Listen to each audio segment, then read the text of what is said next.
Yo, yo, yo, yo. We're here with Nick. Yeah, how's it going, guys? Yo, what is up? What is up?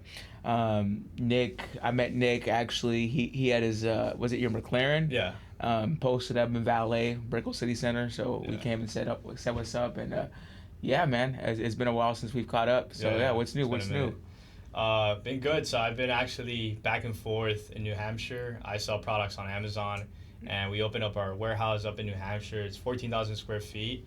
I've even had to sleep in the warehouse. So there's a lot of times where I've slept in the warehouse, probably almost every day. Right. But just now I'm full time in Miami, Yeah. and I was just up there pretty much teaching the employees that sort of stuff. But, Right on, right on. So you got a warehouse. And what exactly do you do? Uh-huh. So I just resell products on Amazon, pretty much. Okay. So, I mean, the shoes that I'm wearing, Nike Air Force, you can buy them cheaper on websites, retail stores. You Right. can sell them at full price on Amazon.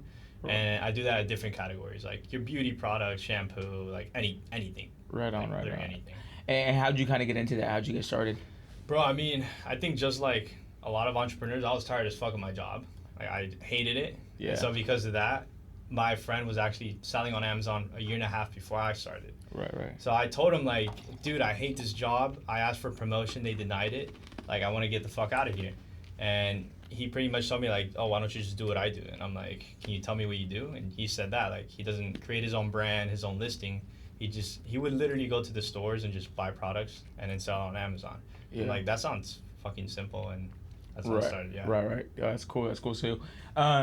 Is that Max that you're talking Yeah, about? Max. Yeah, that's my actually business pretty partner. cool. Yeah. And so you guys just started selling products on Amazon. Like, how'd you kind of like get capital to do that, or like, Yeah. you know? School of hard knocks, bro. So like, I knew about credit. That's one thing. I had really good credit. I knew how it worked and all that. So I only used $700 of my own cash. Yeah. I understood the concept. I got into like different Amazon groups. Like, I started learning from people, and I applied for a bunch of different business credit cards. So I Yeah. applied for Chase, Capital One, Amex, and I got like 90,000 in business credit, 0% interest Right. for at least 12 months. So from that, I just used that money to buy a bunch of products and just started flipping it pretty much. And you started making cash right away, or how'd that work? Yeah. Like my first week selling, I did 1,200 sales. 12 So yeah, the thing about Amazon is you sell the next day. Right. And Right. you know right. how much money you're going to make before you buy the product.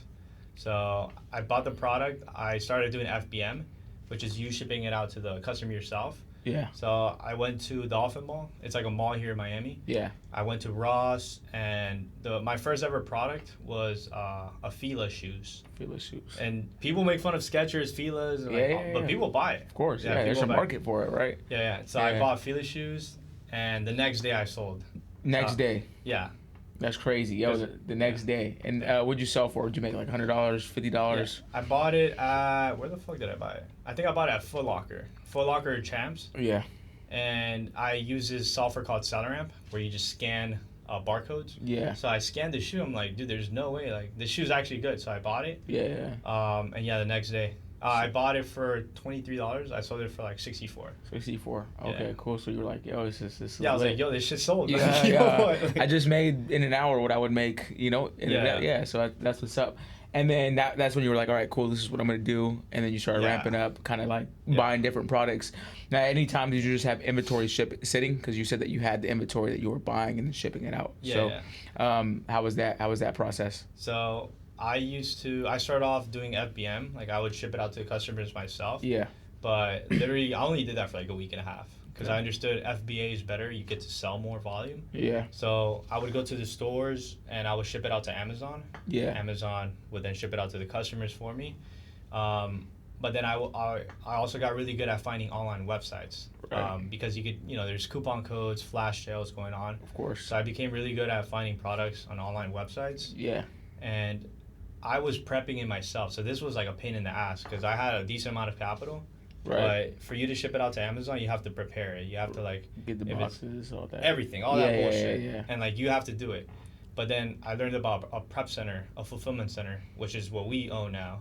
Right. Where you can ship it out to them or give it to them, like drop it off, Yeah. and they'll ship it out for you. Okay. So I partnered up with one, and that's how I was able to like scale up. Like fast. And that was local here in Miami, so you guys had a local prep center here.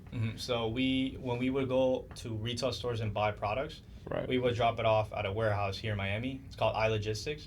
I recommend them. They're pretty good. Yeah. And then when I would buy from websites, I would ship it out to a sales tax free, a prep center in a sales tax free state. So I partnered up with one in Montana because Right, here in right. Florida we pay 7%. Yeah. But you avoid that. You make more money, you save money. Right. So I partnered up with one in Montana, Okay. and they would ship it out to Amazon. Okay.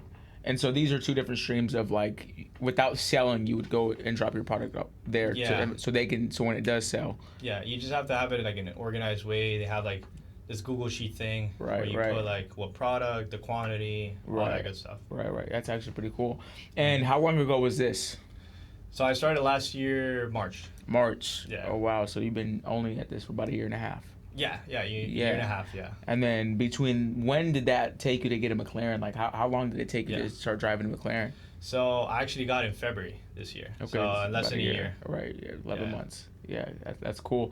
And then now to the prep center. What was that scaling model look like? From going from just buying a product, shipping it out yourself, then to getting a local prep center.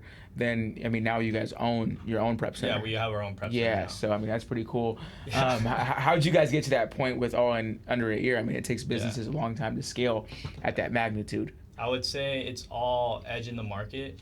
You have to have some sort of advantage. Right. Like if you don't, then it's gonna take you what it normally takes. But my advantage was having good credit, having decent capital, Right. understanding the business model. What a lot of entrepreneurs I see is there's a lot of stuff going on where like you can make money different ways. Of course. Like don't get me wrong, I'm doing that right now. Like I sell products on Amazon and I have a prep center. Right. Like those are two That's true, different too, things. yeah. But in the beginning, I only focused on one. I only focused on Amazon, and then I didn't even care about my job. Like sometimes I would look for products at my Yeah. job. So when you give all your attention to one business, and you have an edge in the market, like more capital, more understanding, more Right. time, because time is also a resource. course. People undervalue time.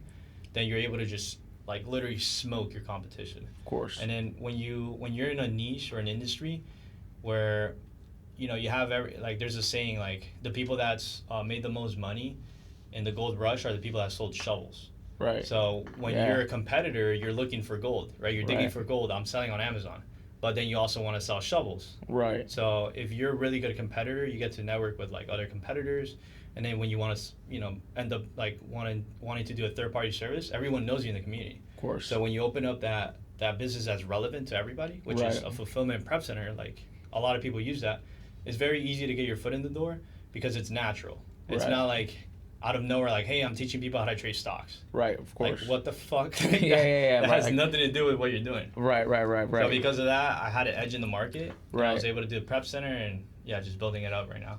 So how are you guys actually sourcing leads right now for your prep center? Because I'm sure like it's a complete different business model, right? Although it's helping the businesses, Yeah. it's B2B now rather than B2C. Yeah. So how are you guys generating leads for that? So what's dope is that I have 4 years of B2B sales experience. Okay. So I worked at 2 different companies doing B2B sales. One was Comcast, so I was selling telecommunication services to different businesses, Right. and then the other one was Kaseya, so I was selling IT software. Oh, So I wow. understood that I understood sales, so Right, I know right, how to right. like book a meeting and then talk to the person, Right. which a lot of people like Amazon sellers they don't like they're No. buying from websites. Right. Like, they don't talk to Right. anyone. They're on the computer all day. Yeah. Right, So right. that and I understood also like email marketing, like Right. other stuff, pretty much Right, like right, calling and all that. Right, cold calling. So you were actually in sales before this. So Yeah. that's kind of what like I tend to notice a lot of salespeople. They start in sales and then they expand onto Yeah. different things and build great things, right? So you would say sales has a big part to do to helping you in your journey. I would say so, man. The thing about me is I always knew that having a job sales was like a vehicle Right. for me to just work there, learn. Actually, I took a pay cut. So I was working at Comcast. My first year I did 104K. Okay. And then the next year I was making like I was 20.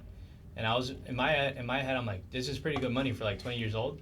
But I always wanted to start a software company. Right. I'm like the best way to learn is like literally working in a software Of company. course. And then selling the software and then seeing how everything operates. Yes. So I think a lot of people talk a lot of shit about like working a job, yeah. which don't get me wrong, like I don't if you think you want to do that forever, then Right. that's different. But working a job at the moment isn't bad. Right. As long as you have a mindset that you want to do something greater, maybe move up and like be an exec, own equity, then that's different. But you're pretty much getting paid to learn Yeah. how to build a business. Of course. So sales, I think it's a really good vehicle to do that. Right on. Right by on. far. Now, what was that journey like? Taking a pay cut, right? Because I mean, Yeah. that like going from making, let's say, 100,000 to then dropping down to 50 to 75K. I mean, that could be Yeah. a big difference, especially because we start to maintain lifestyles with our salary, right? Like, you know, if I'm making 100,000, 200,000, I'm spending like I have 100,000, 200,000. You know, but when you take a pay cut, you have to sacrifice some of the lifestyle expenses that you're at, right? So what was that like in that journey, and kind of like your process on that? Yeah. So for me, I would say it wasn't bad because I was honestly a cheap fuck. Like Yeah, now yeah. I have like car and like a nice apartment, whatever. Yeah, But I was always very conservative, like the Right, way I right. spent money. of course. Like from 18 to 21, I never went out once. Like because to me it's like, in my head I'm like I'm gonna spend $20. Like now I don't give a fuck. I'll spend $200 to get in the door. But in my head I'm like I'm gonna spend $20 when I don't have like assets. I don't Yeah. have like anything to back it up. I'm like, dude, I'm staying home. I'm Right. staying home and I'm YouTubing. Right. So from 18 to 21, I didn't spend any money. I actually, I saved up money. I was able to finance a house at 20. No, at 21. So for me, like when I took that pay cut, it was like whatever. Like Right. I didn't really feel it. Like I was Yeah. driving a Honda Civic and living with my mom in my house. Right, So right, we were right. paying a mortgage that was like super cheap. Right. And how old are you now? I'm 24. 24. So this is about 3 years ago. And so once you finally decided to leave that job and start the business, I mean, some businesses see early success and they start to win right away. Some other businesses take a while to get off the ground, right? For you, it sounded like it was kind of like a good trajectory, right? Like you kind of just started seeing wins. But I'm sure as any business owner, you face challenges, right? You Yes. saw some losses and wins.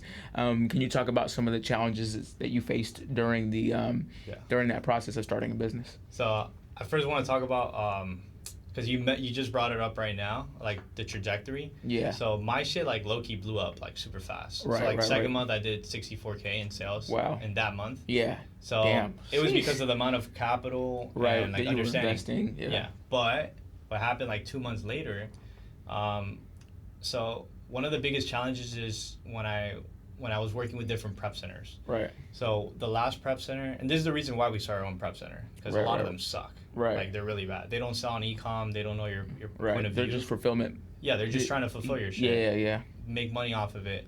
So with one prep center, I gave them my inventory. It was like $38,000 worth of inventory. They left it in the back for a month.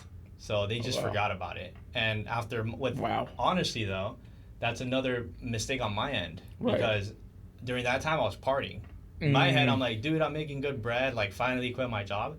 So I'm out there partying. So I'm Right. distracted from my business. So, like, Okay. the challenge, like, psychologically, Yeah. finally seeing good wins. Right. Yeah. That's Finally a huge making one. your dreams Come true, accomplished. yeah. Come true.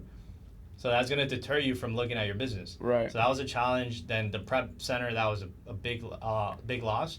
Another one is when so one way we lower prices from products and websites is through discounted gift cards. And you could actually Google it, like gift cards for Adidas, let's say. Right. And then you get like 10% off, 5% off from the gift cards. Right. So what I did is I bought $14,000 worth of Under Armour gift cards. And I bought $14,000 worth of items on Under Armour. Right. But all the orders got canceled.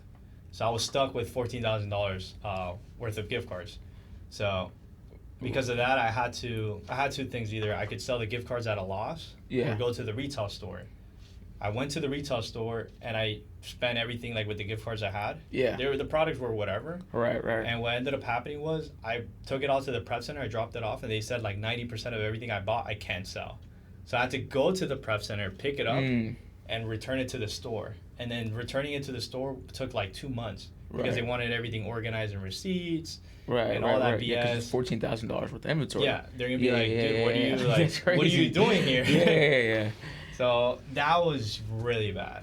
Right. I lost a lot of time and money on that one. Right. Now, as a business owner, time and money are probably some of the biggest assets you have. Yeah. So how did you navigate that challenge? Right. Obviously, now you have capital tied up here. It's not selling. You could have used that capital to reinvest into other products or other goods that could be selling. What was that challenge, and how did you maneuver through it? Yeah. So one thing that I was able to do is when you're selling on Amazon, you can get an Amazon loan. Yeah. So what I do with Amazon loans, usually, I don't immediately grab it and buy products. Actually, you should. So I'm tripping. I do grab it. I grab it. And, yeah, I'm tripping. I grab it and I buy products with it. Yeah. But when I make that money, I get that money back, and I pay down my cards. Because the thing about credit is for you to get credit cards, you have to have low utilization. Of course. Low balance. Yeah. So I use that cash, pay down my cards, and then I apply for more 0% interest cards. So then I have, more money to use. I get to leverage more money using credit, all that. Right. So when I had my money tied up, I actually did that, and I was able to take more money out. Yeah. Free up my money. One thing I also did is, I told my mom about my business.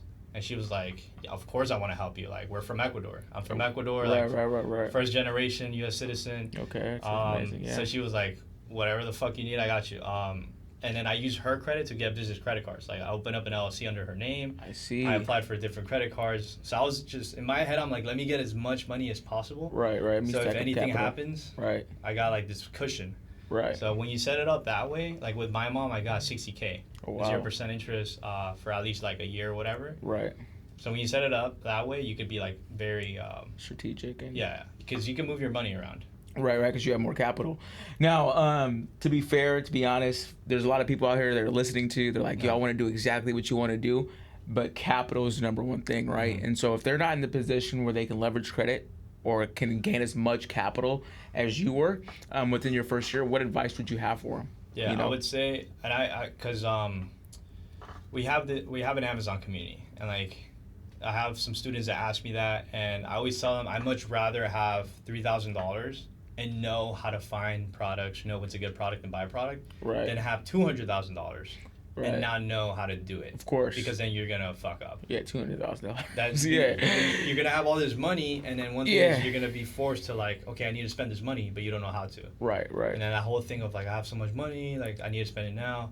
That's a terrible mentality. Right. It's good when you know what you're doing because it puts pressure on you. Right. But you're smart and you already know how the business works. Yeah. But right out the gate, if you've never sold a product, then that puts a lot of pressure on you. So, I have a friend. His name's Javier. He started with $500, and then last year he sold $9 million on Amazon. $9 million. $9 million From $500. And he started 7 years ago, though. Dang. Oh, he started 7 years ago. Yeah. So I see. So it was. Yeah, bro. Throughout time, you get your knowledge and money get compounded. And resources and everything as well. Yeah. No, that's huge. So yeah, he said something really big. Don't worry about the grand scheme thing. The grand scheme of things. Learn. Yeah, dude. Learn. That's huge. Now within your Amazon community, what things do you guys actually provide for some resources and knowledge-based things for your community? We provide pretty much anything. So we go all the way from. One thing that we just now implemented is it helps with scaling because you were talking about time and stuff. So obviously a prep center helps you scale. Now another thing is since we're finding products from online websites, you don't want to spend your time looking for products. Of course. So one thing that I did in my Amazon store, I got virtual assistants. These are people that you could outsource out in Philippines, Pakistan, India. Yeah. And then you teach them how to find products, and that's what they're doing all day. They're looking for products for you, and they send you leads. Look at this product, look at that product. Right. So one thing that we started now offering is virtual assistants. Virtual assistants that are properly trained, that you could implement in your own Amazon store. We have a CPA that has over 200 Amazon sellers in his business. Oh, wow. So you understand how to read your book, your numbers. We help you look for products. Okay. We literally guide you. Yeah. And whatever anyone asks, to be honest. So this sounds almost like a third business that you have going on. So it sounds like, and And that's actually pretty cool for me to see, because it sounds like you stem from, learning the base, your one product, Yeah. then going through and seeing, okay, this is what I need to do to fulfill my product, then going and learning that avenue. And now you're building that third vertical of like helping others do it, right? By staffing a team. Now, where do you find time to kind of manage all these businesses? Because as a business owner, like I said, time, energy, money, and all these resources are your assets. Mm-hmm. So how do you manage your time?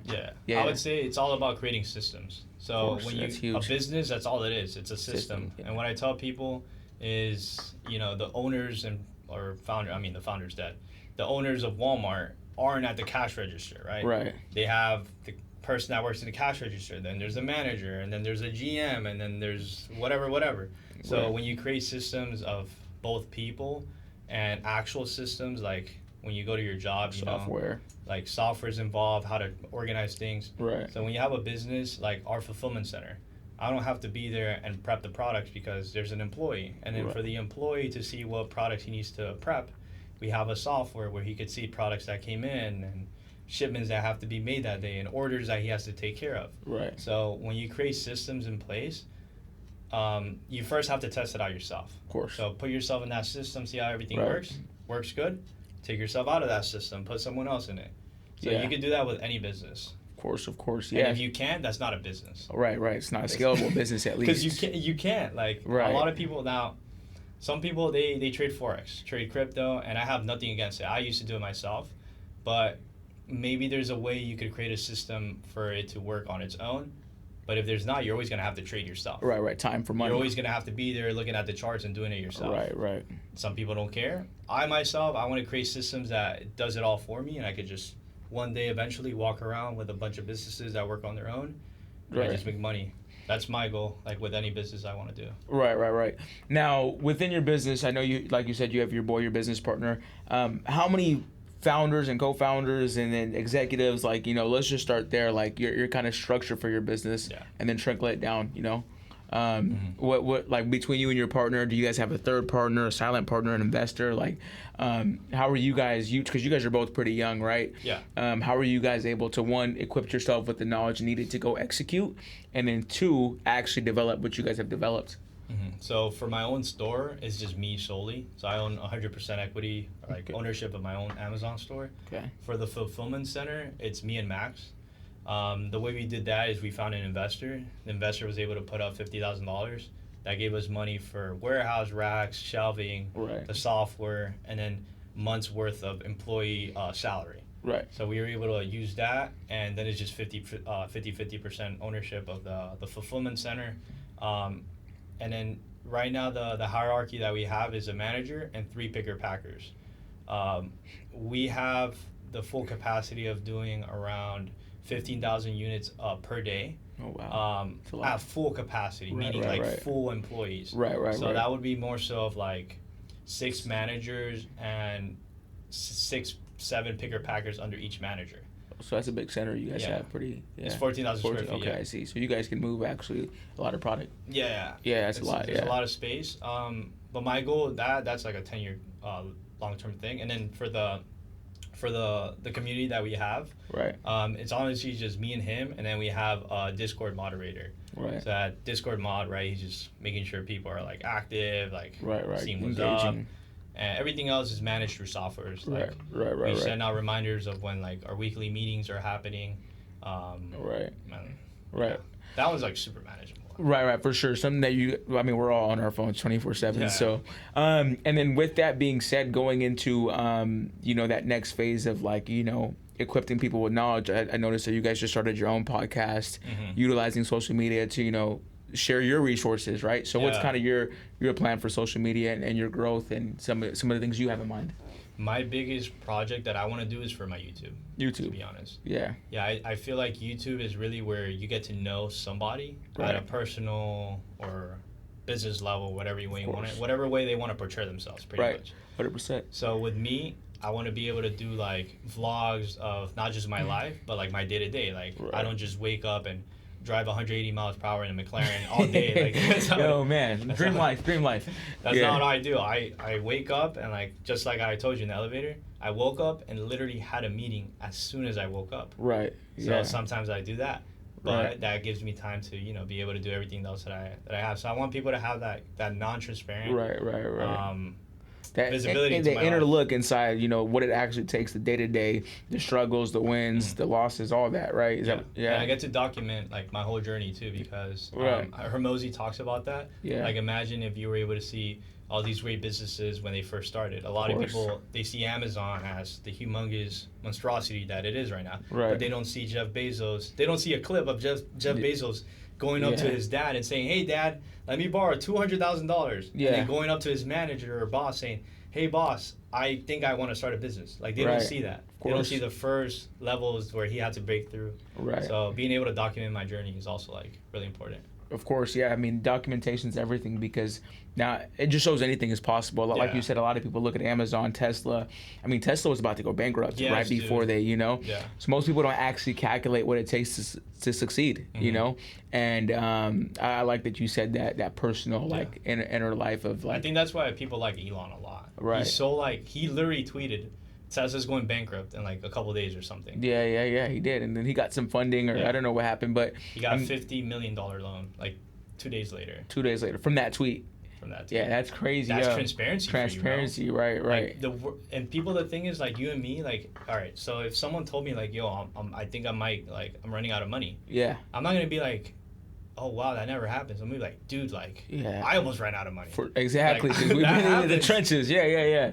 Real business owners, entrepreneurs understand like Yeah. complications, challenges, because Right. that's normal. Right. And then a lot of people that don't have businesses or want to start a business, they have this like extremely unrealistic facade of like a business is perfect, everything goes well. Of course, yeah. And someone made $1 million the next day. It's like, no, Right. if that person did that, like, he probably pumped a meme coin. Right. And yeah, that's right. not normally how things happen. It's not sustainable at Things all, don't happen actually. like that. Yeah, no, I like that you said that, because I mean, a lot of the times, someone releases one hit song and they go viral or something, and they're like, but they don't understand how many songs it took to produce that, right? Yeah. Or one viral video, right? You don't understand how many days people have been making content for. Or like, yeah, that final business idea that works, they don't understand how many concepts and that didn't even get out the room, How many fucking times you fucking cry. Yeah, Like, sweat, blood, and this shit tears. sucks. Yeah. Now, what's a facade for entrepreneurship that social media gets wrong? Because we see a lot of things now. Everybody driving supercars, penthouses, and so we think that like you said, people like hate the 9-to-5 lifestyle. But when you're an entrepreneur, it's 9 to 9. It's Yeah. 12 to 12. So what's one facade that you would say like you want to get corrected, or just something that you want to put out there? Yeah, I would say the only way you're going to actually make it is by consistently doing what you're supposed to be doing as much as possible every day. Right. Because a lot of people, they have this tendency, like, I mean, it's also misinformation online. I don't like blaming people because, like, that's what they're doing, but it's Yeah. because of, like, the information or, like, the environment they're in. Of course. So there's a lot of information of you have to have this morning routine, Right. or you have to have your schedule where, Saturdays for 5 hours you have to be outside and get sun. Like, all course. this like nonsense is like, first of all, if you have to do that, then that's what you have to do. But if you don't, if you're totally fine not spending 5 hours in the sun on Saturday, Yeah. then don't do it. If course. anything, that's more to your benefit, because Yeah. business is all output. So it doesn't matter how much time you put in. It matters how much Results. results, like numbers, all that. course. So a lot of people, it takes them a while to get that perfect flow going. Of course. And when they get that wrong flow of like, oh yeah, no, I worked all day and I'm gonna go party or like go chill with people. Like, Right. if you could consistently think about how you could produce more by Right. doing less, Mm. then more power to you.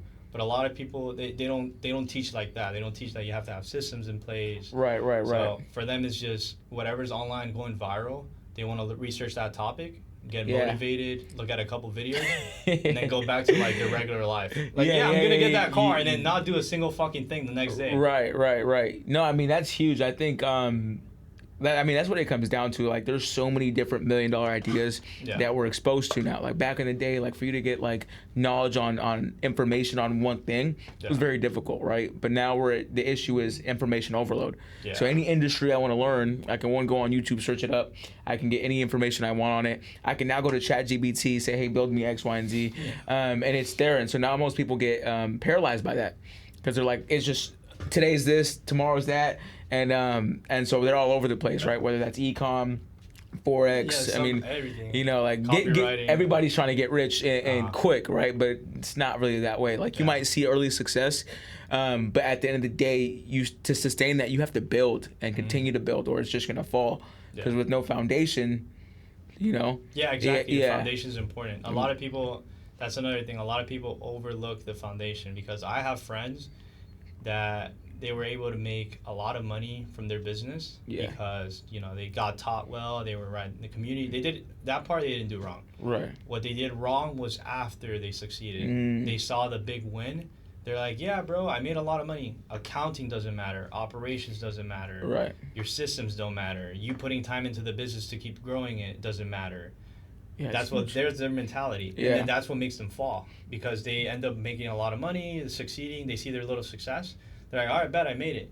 And then it makes them overlook at the stuff that they have to keep looking at. Right. When you compare that to an entrepreneur who's been doing it for a year and a half trying and finally made it, he understands like, okay, cool, I made it, but I have to keep doing the things I've been doing for the last year and a half. Because if I don't, my business is going to go down. Right. So that's how you compare like it's almost like a star athlete that's just naturally talented who can go on the football field, go catch a football and score touchdowns, right? Yeah. And then compared to that guy that had to go work, learn the skills to go off. cut. Yeah. And now when those guys are both in college, the talent doesn't understand that everybody's talented.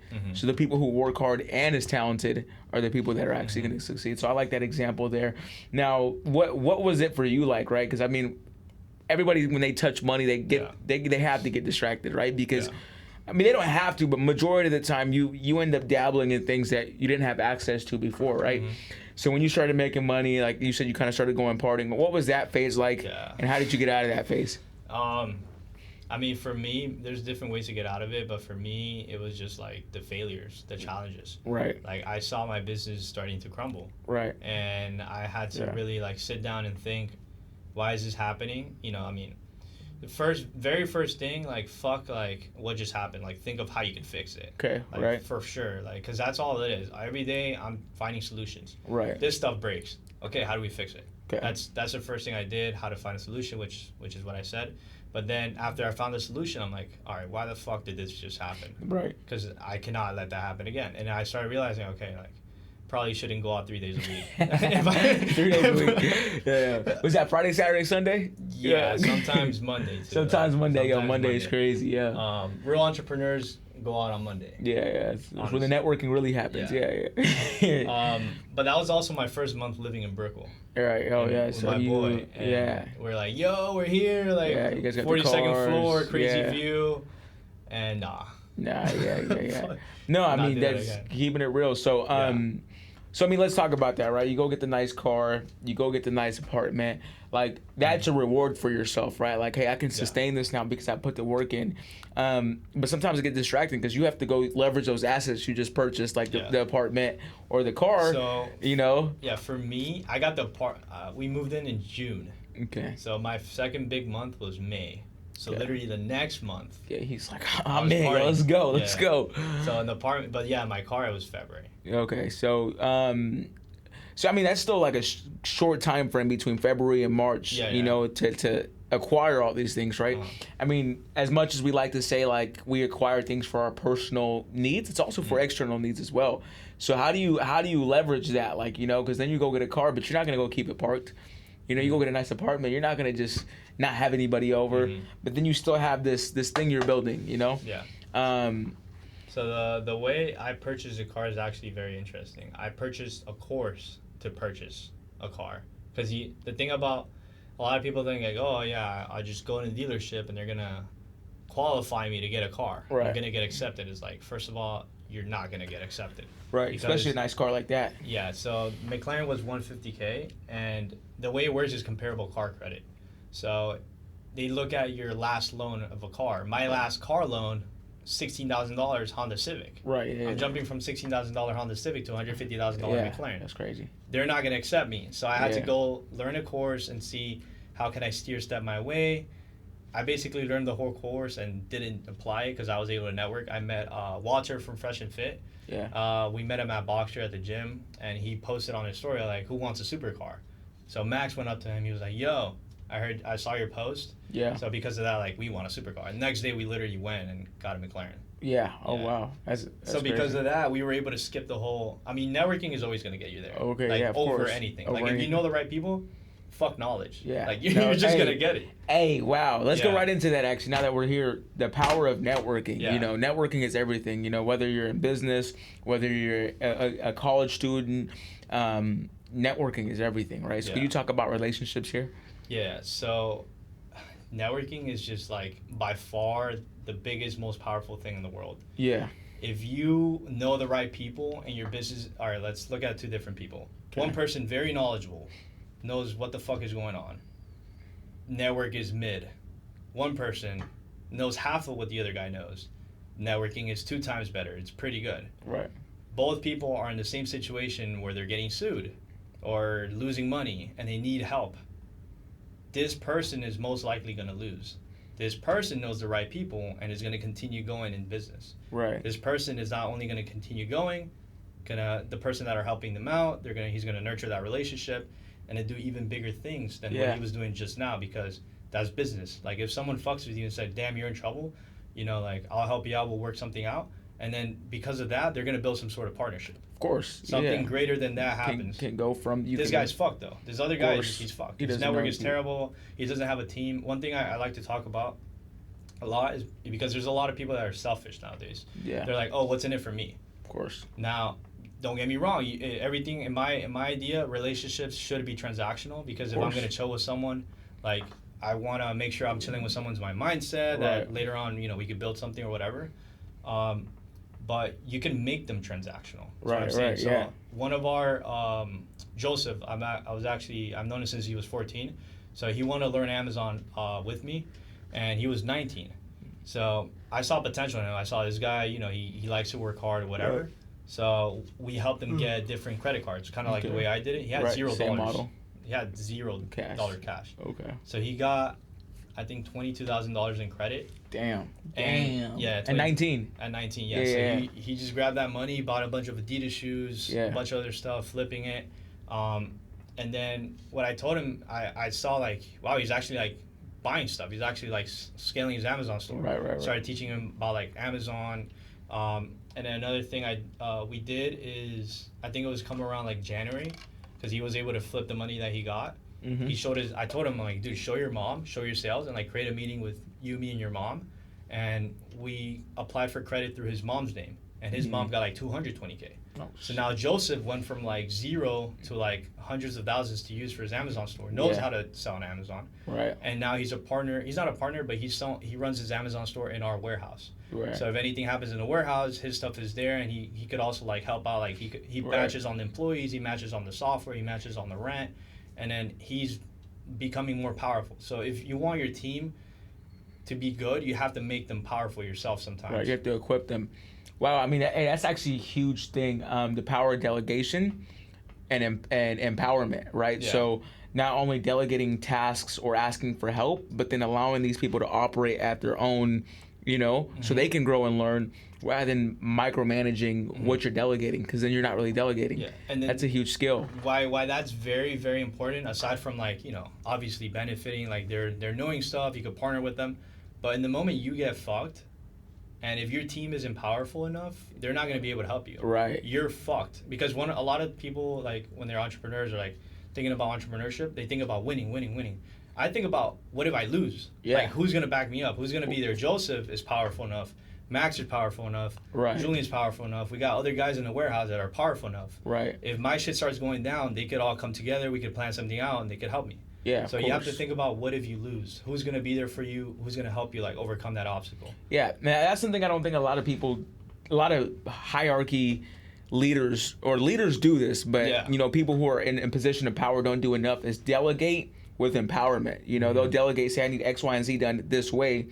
But sometimes it's almost cooler to let the creative go out of delegation. So I'm going to delegate this to you. I want you to do it a certain way. But if you have any ideas in the process that can make this better or more creative, do that, right? I don't want it done my way. I want it done our way. So that's a huge thing that I think is one of the very first steps of becoming a good leader. Yeah, dude. Is delegating and empowering rather than micromanaging. So, I mean, that's huge. Like, perfect example. This is a guy you've known since he was 14. Like, you could have looked at him like just like a kid. Like, hey, he's 19, you know? Like, oh, whatever. Yeah. But you not only gave him the information and resources, but you empowered him to, you know, go stack up and be a partner. So that's huge. There's a thing about that, though. So you can't just, like, go around trying to empower everybody in the world. You got to make sure you empower the right people. Of course. And the way I do that is through test. So he came to me. You know, I've talked about Amazon. I never told him, like, yo, you should do it. Yeah. He's like, oh, shit, like, how do I do it? Right. And he didn't just come to me. He came to me with a plan. Like, yo, how do I do it? Like, these are my goals. Right. All that stuff. I'm like, okay, like, there's some potential here. Okay. And then I told him, like, the business model. He's like, okay, so I have $0, but what can I do? Okay. So it wasn't just like, I have a lot of money, like, sure, I could spend it. It was like, there's no way for me to do it, but I want to do it, so what do I do to do it? Yeah, so I'm like, crazy. okay, like, that problem solving, that's part of, like, business. Okay, I like that. I told him, like, we could get credit cards. Took a risk. That's part of business. Risk taking. Yeah. Business worked. Successful. He's a good entrepreneur. So then you put out tests. If they pass the test, and, you know, you keep, like, trying to see what else is there, like, what potential. If they fail the test, then you're like, okay, like, either this is the level where they could be at. Now, if there's some sort of, like, still potential that you think they could be at, you could try to help them surpass that test. Like, you know, guide them a certain way. Of course. But you have to know people's limits and then try to see if it's worth giving them more, like, power, like, helping them surpass that limit. That of course. I mean, that's huge that you even said that, because it's not just about delegating and empowering. It's about the person that you're delegating and empowering themselves, saying, you know, taking the risk, right? Going and getting 200,000 under your mom's name is crazy, right? But if you believe, right, and you're like, all right, I'm going to take this risk, there's a lot of upside to that. Yeah, you know what I'm saying? And not only that, it was like he took initiative. Like, it wasn't like you were sitting here begging him, hey, Joseph, come here. Please Come. Like, we need your help. It was like, no, he came in, he saw the value that you were providing, and then he was like, let me match this. And that's huge for, you know, young entrepreneurs, young people who are in business who don't really understand, like, how to do this. Just go act, but act with the best intention, and, you know, you'll find someone like you who will partner up and help you grow. So that's huge. I like that you said that. That's another big one. Yeah, because entrepreneurs care about people. Like, I cannot tell you how many times I've networked or talked to people that, you know, look famous, look like they know what they're doing because of, like, you know, whatever they're driving or their lifestyle or whatever. And when I talk to them on a business to business level or, like, personality or whatever, I'm like, wow, this person's fucking stupid. Like, how the fuck does this guy make money? Bro, this is so true. Like, how? Like, there's no way. No, I want to go into that because a lot of people see stuff online, social media. Like, a lot of people will go on there. You see someone with mad success, mad views, cars, money, all that. But most of the time, it's just the people that they have around them, you know, or it's just a facade, right? But yeah, that's another big thing, especially being here in Miami. I've been so, like, I can't wait to meet this person, and then I finally run across them, and I'm like, wow. Like, okay, if he can do it, anybody can do it. You can do it. You know what I'm saying? So, yeah. What do you think the gap is between, you know, people who have the right people around them, like, and the people who don't? I mean, kudos to them, bro. Yeah. Like, they were able to make it just from their network. Like, yeah. I think if you can make it just from your network, it's fine. Right. As long as you know that there's stuff that you have to keep managing so it doesn't fall apart. Yeah. But yeah, bro, like, there's a lot of people that just aren't intellectually there or like have the experience that you thought they would have because of how they made it. Like, they made it because of meme coin or a pump and dump or because they knew this guy and this guy put him on that gave him, like, a really good salary for doing sort of thing. Right. So when I'm talking to them, I'm like, wow, like, you really, like, cannot judge a book by its cover, like, at all. No, you can't. One of my favorite people that I've talked to don't have a nice car. Like, they don't have a nice car. They don't have, like, this nice ass apartment. And, like, because they don't give a fuck about that. No. Like, for me, like, I got it because I fuck with cars. Like, honestly, I want to drive a McLaren. Right. But also it helps you network. So a lot of people like have literally talked to me because of my car. Like they don't give a shit. Like, oh, who's that guy? Oh, look at his car. Right. But I've done the same, and a lot of times I'm like, how do I even talk to you? Right, for sure. So there's a different intellectual, like when you're talking to them. So, you said something big there. Like a lot of the times that you see someone driving something nice, or they're perceiving a nice thing. It's externally, but it helps them with business. Yeah, like for sure. Early on, like my brother used to run a sales team, right? Nice. So you have to go recruit people to come sell. You have to convince people that what you sell is enough to do a lifestyle, right? So what we went and did is he went and got a top penthouse, went and got a couple different cars. But it was literally all for the leverage of marketing, like bringing people in, because when people see nice things, and that's one thing too, you have to understand that's a manipulation in a way, because when you're online, okay, cool, we're gonna have you in our penthouse, like, yo, this is what you can do to just come sell, right? So that's one thing I would say, like, be very aware of, like, because people will sell you a dream without actually a dream attached to it, right? So look at the internal thing, look at the foundation that you're around, and see what you're building. I mean, I'm not saying that because the opportunity was lucrative. That's how we were able to actually go acquire those assets like that. But that's a marketing tactic, 101. You go slap a sign on that's a write-off. So most of the time you don't see people just stupidly going and purchase it because you can't afford it. You can't afford Even to go spend if you want to rent it. It's a lot of money. It's still a lot of money to rent it. So I mean, don't ever like out leverage yourself, but also know that like, hey, like this could be a tool to help my business. So I mean that's something we used to do. So all right, let's I think there's nothing wrong with it if you have something to back it up with. Exactly right, like an offer, like you know what I'm saying. Something good. Like it's not like a scam shit. Like, for sure. And that's what I'm saying, because sometimes it is a scam. Like sometimes people will literally go rent an Airbnb in a car and then go sell you a course, right? Yo, look at this shit. You know what I'm saying? Like, yo, this is how I did it. Go buy this course, and that course was written by AI, ChatGPT, structured out all in like an hour. And now they're just marketing it, right? Because another good thing is you can have the best product in the world, the best service in the world, but if you don't market it correctly, then nobody's gonna actually, convert. Whether that's a client, whether that's a partner, you have to be able to market your ideas correctly. And this is how people do it nowadays: is social media and creating a lifestyle around it. So, could you talk about a little bit of kind of the gap? Like, let's say I'm an entrepreneur, I'm making some money, I want to sell people into a vision that I'm building. At what point do I start leveraging social media assets to then go ahead and do that? Yeah, so I would first say before you think about like teaching, make sure you do it yourself and it works, and make sure you do it for a consistent amount of time. Right. Because the last thing you want to do is, let's say people like join your community, right? And ask you questions. You're like, I don't know what the fuck they're asking me. Like, of course. What is this? Like, it's too advanced for you. So after you get that part, leverage as much as possible, and then don't try to do what's called a launch. Like, try to give out as much free value as possible. Of course. For as much as you could possibly do it for. Now, if you could do it for at least 3 months, that would be great. Build an audience, do something for you to have that one launch day. Like, hey guys, I know I've given you out a lot of value. I've actually decided to do my own one-on-one direct mentorship on this and build a community in which we could all succeed. These are all my resources available for this community. And this is the time and date where we're going to launch it. And we're going to do it in the form of a webinar. You join the webinar, and then after the webinar, we'll go over the details of how you can join. So if you set it up in a way like that, like, wow, I've been watching this guy for like 4 months. He's finally teaching. Like, I've asked him. Like, some people have even asked you, like, throughout the time, like, yo, can you teach me? And you'd be like, I don't teach right now, but like, I'm going to keep giving out content. So you have a bunch of people that are warm as fuck, ready to join. And then you do it. Now, if you right off the back, you haven't, done it yourself for that much, you're like, hey guys, I'm teaching, and this is what I have. It's like, who the hell are you, number one? And number two is like, nobody cares. Most people don't care about like your information. Of course. No, most people don't. They care about the lifestyle that your information can get them.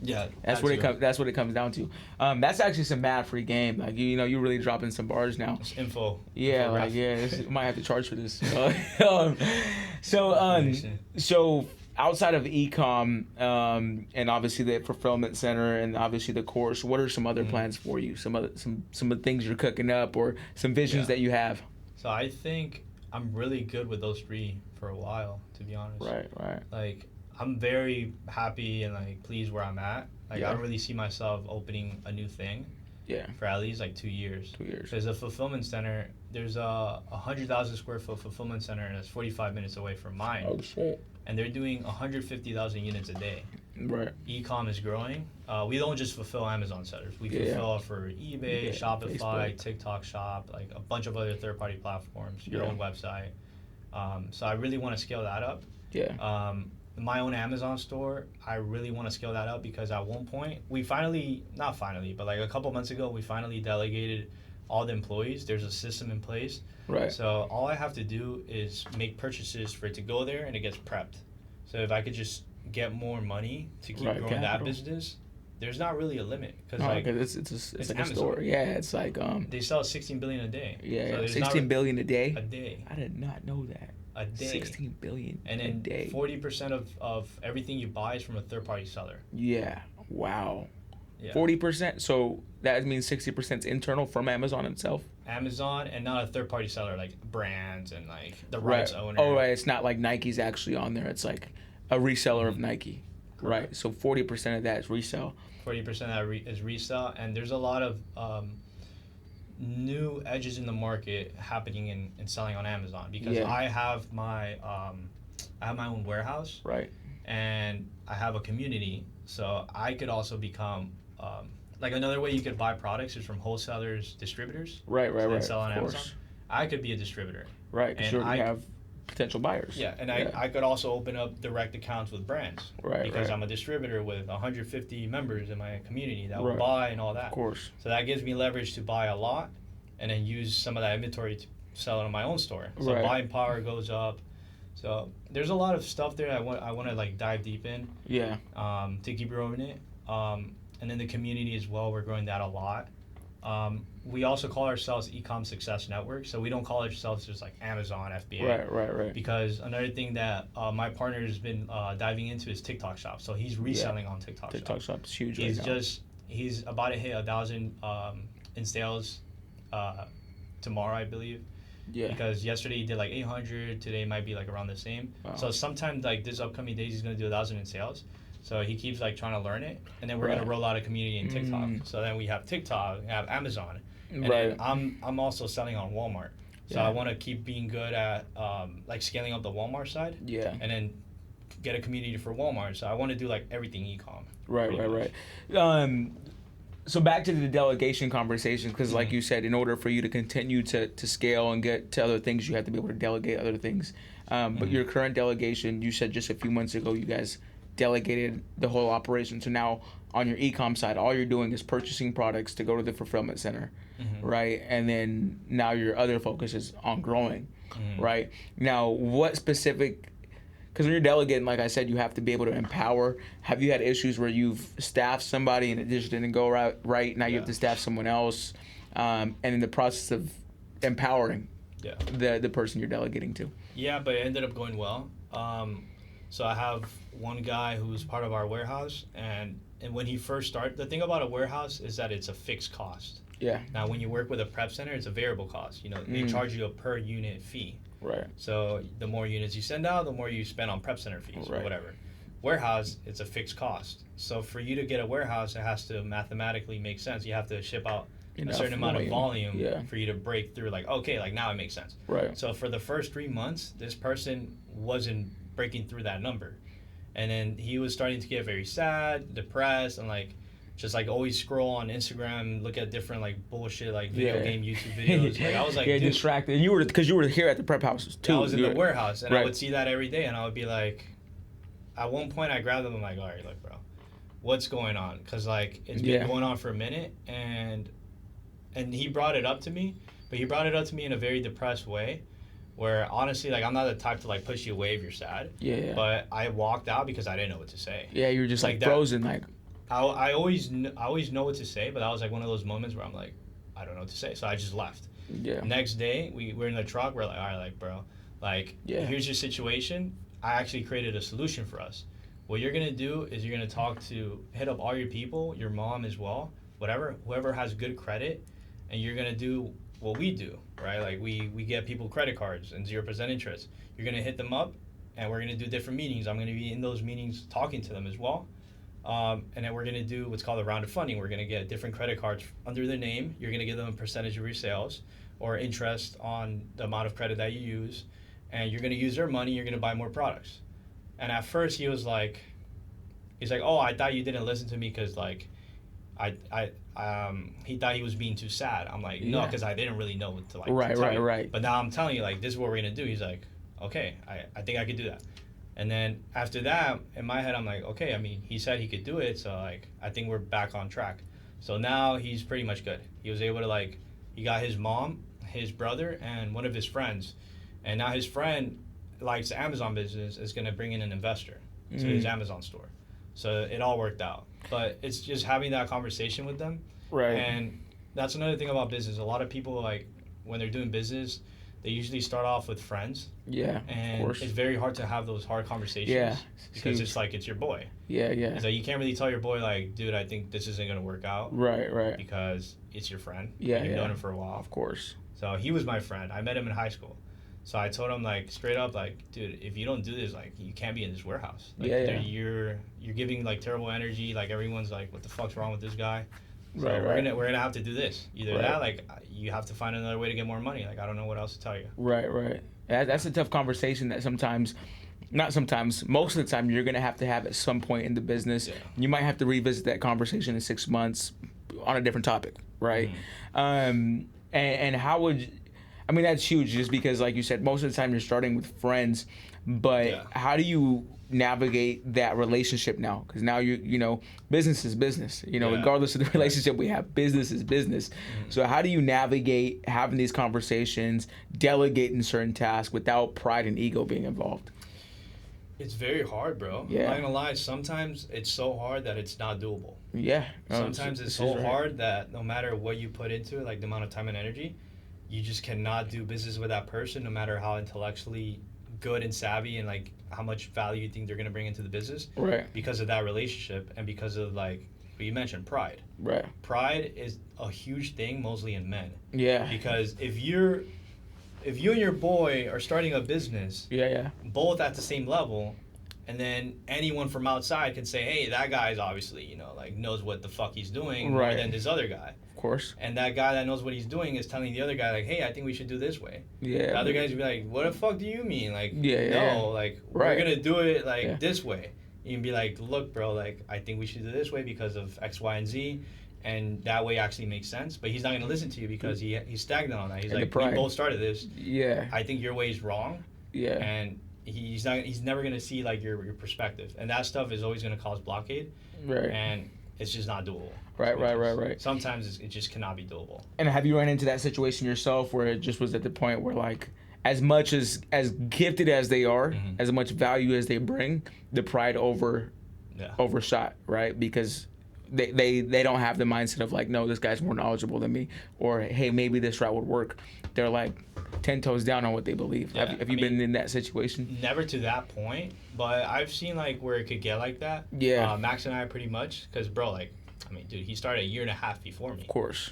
Like, I'm coming like, like 5-6 months in, and I'm telling him like, no, honestly, like, I think this way's better. Yeah. He was like, bro, what? Like, sit your ass down. Like, I've been doing this for 2 years. What do you mean? I'm like, no, like, honestly, like, this was mostly around virtual assistants. Right. Because I come from B2B sales. Right. And, like, virtual assistants are not, going out cold calling or anything like that.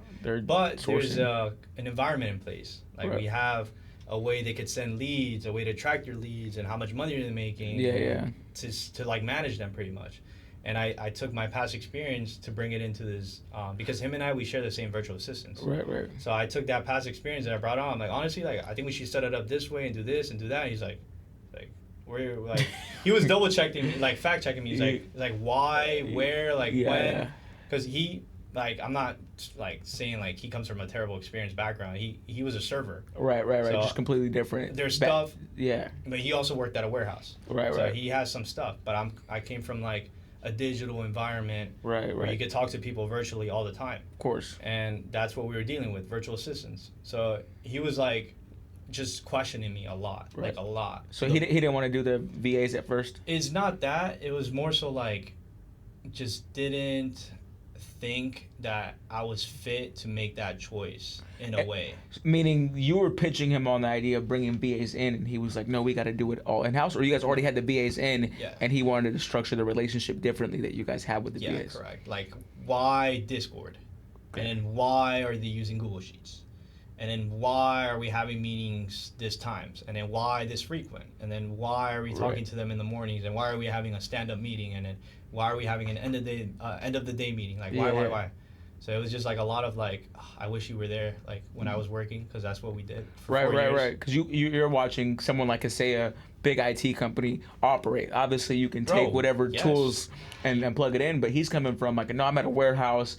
Like we don't use VAs. We have calls maybe one meeting a month. It's just a complete different background. You didn't know about KPIs. You didn't know, like, KPIs, track how metrics. people, yeah. Yeah, None of yeah, that. yeah. No, that's huge. And what's cool about that is like that's the power of also bringing someone in is because you can take the two perspectives and bring them in and combine and build. Yeah. Because his perspective you might not know, your perspective he might not know, and then you combine those two, and you guys can build up. But then you have that issue sometimes where you're like, no. Yeah. But no, that's cool that you actually can go over that because that's huge. I mean, VAs were something big for me in my business. Before I was like, I'm not gonna hire because I come from sales too, and I was to consumer though. It wasn't B2B, and so I'm like, I'm not gonna have my client talk to someone from overseas because they're gonna think my business is like some janky business, right? So, and I don't recommend getting VAs to cold call, but if you find or just even meet with your clients. Yeah. But if you find the right VA, and you staff correctly, Yeah. they can execute better than someone here. Yeah. Right. So I mean, Yeah, that was With us, we did a partnership with this is a university in the Philippines. oh So you're getting like actual scholars. Like one of my VAs has a college degree in computer science, wow. and then the other one has 2 years of Yeah. Amazon wholesale experience. So you could actually, like, a lot of people like, oh no, he's from India. Yeah. It's no, like, but- first of all, fucking racist. Yeah. Second of all, Yeah. there's a lot of good talent out there. Yeah. That they're overlooking. No, I mean, Why? I mean overlooking. If you're a business yeah, and you're not using VAs where you can, one, you're spending more money than you need to. Yeah. Two, you're probably getting less quality of work than you could in the VA. Because my VA, I had someone here that I was using just for like pitch decks, graphic design. They were very expensive. I wasn't making any margin on it. If I got a client that they were doing it, I was just middlemaning. I wasn't making any margin. Then I was like, you know what? Let me go out to let me just get a VA. I need some admin work. My VA calls me and she's like, hey, I think we should do this. She's like, bro, if I could fly her out and have her here, she would be, But most of the time, we're definitely overlooking the idea of having someone overseas because they have to go get educated, right? Yeah. They're building their career. That is their career in their country, right? So don't think that they're not like, Literally. like competent or Yeah. do it like they're worth so much to a business, and you can speak to that, Yeah. right? Yeah. So one of my distributors, he sells on Amazon too. Try not to do that. Try not to like work with a wholesaler that sells on Amazon. It's like Competitor. Because it's like, why don't they sell on Amazon? Right. Whatever. But he has a virtual assistant that worked at Amazon for 3 years. Ooh. So when they brought her in, she was like, there was no training. Like she already knew, and this Right. was like the department of where they deal with customer service and violations, and then like if any account is gonna get suspended, deactivated, what paperwork is required for an account to be good. So she's like, I already know what to do. Like, Right. fuck right. this. Right. So Yeah. he got like one, he's probably paying her way below market that he would pay someone here for that. Yeah, of course. And then two, the leverage that she brought is insane because now he has a competitive advantage over other, people Yeah. on Amazon because she worked directly for Amazon. So that's actually a cool story because you'll never know the talent you'll find. I think with this was something that Hermosi brought up, and then I'd say like everything in business is mostly arbitrage. Yeah. Like this is less here, and you're gonna put it over here to make more money. Right. Like there's always a discrepancy. Right. So Right. there's this thing called employee arbitrage, Right. where you're paying the salary, and then a lot of times like a lot of people are like, oh, I don't want to pay that salary, it's too much.